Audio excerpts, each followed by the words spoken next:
as I said earlier on, Flatfish were a very, very small family-owned business, and literally only had the resources they had to manage the business at that time, and certainly not to do a project like IFS, or the experience to do a project like IFS. So obviously Caistor were using IFS, and what we did was, because of that experience, we sort of provided the project team for Flatfish in order to manage the project, which comprised of me, and Elaine, and me. Yeah, so there was two of us really to manage all of that data, and in essence, it's probably best because Elaine was Elaine also works for Flatfish as well as Caistor. So in that sort of takeover, Elaine sort of took over the cost accountant role at Flatfish to manage that. So she was aware of all the parts, the costings, and what needed to be put together in terms of the structures and suppliers and things like that. So she put a lot of that data together from the outset and changed all the codes. In fact, it was her idea. So I'll come back to her on that one later. But the resource was, if we were to look at it again, we would probably ensure that resource had needed to be there, because there were times in the project where we needed people to do testing or check-in or for training, and they weren't available. It was a really difficult sort of time. Although I had the experience and I could do all of the roles, and training the people up, it was their availability in order to train them and ensure that we've got everything right. That there was a bit of a difficult thing. So if I would 100% make sure that you've got absolutely all the resources you can. It probably would have been better in hindsight to employ people to put in their positions a little bit of ahead of time, but obviously we didn't have that. We just had that. Yeah, it's going to go. We're going to go with it. So that, if that was the case, we would have done that. But yeah, resources. That's one of the things we've learned. So we made sure on the Caistor project that we've got, I think there's about 12 people that are on the project team there. Training. Yeah, it's another lesson that we learned along the way as well. We thought that because we'd taken a big part of the business from Caistor, we took it across somewhere in the region of about 30 staff, all with many with IFS experience. And what we didn't take into account was the bad habits that those people that were moved across had taken with them.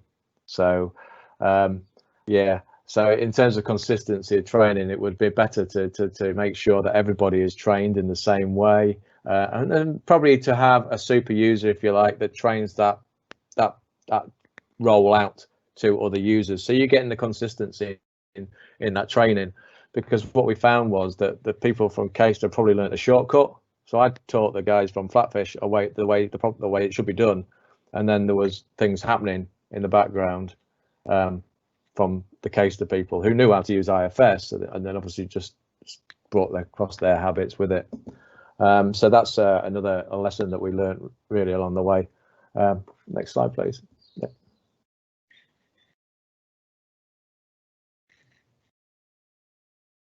Just waiting for the slide to change over. Sorry, I'm just going to start it again. It keeps sticking. There we go. Sorry, everybody, just bear with us a sec. You to share your screen, Fraser, please. There we go. And the last lesson that was learnt, and it's a very key lesson, this one, we would never do it again. Flatfish, in their infinite wisdom, wanted to ensure that they had a full year of accounts left in Sage. And obviously, as we changed the chart of accounts in IFS, they wanted to ensure that everything was married up in Sage, and they had a full year of accounts. This went against the advice of Vanilla, and it certainly went against my advice. And unfortunately, they owned the company, and they decided that that's what they were going to do.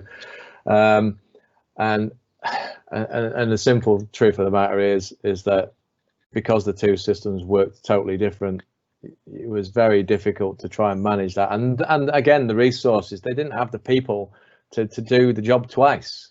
They would, you know, you get all the shop orders and purchase orders, and they have to go in one system, and then you have to duplicate that and put them into the other system, and at the end of it you got two very different sets of results, and that was only natural. It was gonna happen because they worked in two very different ways. And again, like I say, there's a lesson learned for Flatfish, and they wouldn't do that again. But yeah, never parallel run, absolutely not. So what we ended up with was a go live in October, a parallel run to December, and then on to IFS Apps 10 fully on its own in January the 1st, and subsequently we have now moved across to Caistor, and we've re-implemented IFS Apps 7 to 10. And again, we've done it in the same way as we've done Flatfish. We haven't moved any data across apart from the parts codes that we need. And a lot of the reason for this was because of the fact that, you know, we just so we moved a big chunk of the business, the fresh fish business, to Flatfish, and we didn't need that history anymore. There was going to be no requirement for it. We're going to focus on being a coating plant. And just coat fish and products. So that's what our specialist is going to be, and Flatfish are going to be specialists in the wet fish business. So in that essence, all we needed to do was to take the core data, which is the parts, the suppliers, customers, and that sort of information, in order to set up the system and start again effectively, and which we have sort of gone live. We've gone live with the basic data in May, and we're due to go live with the actual full system and swap over from IFS Apps 7 to 10 on July the 1st. So that's where we are with that. So if you have any questions, great. I'm sure you will have. But yeah, in essence, it did take, I think we're somewhere in the region of about 8 weeks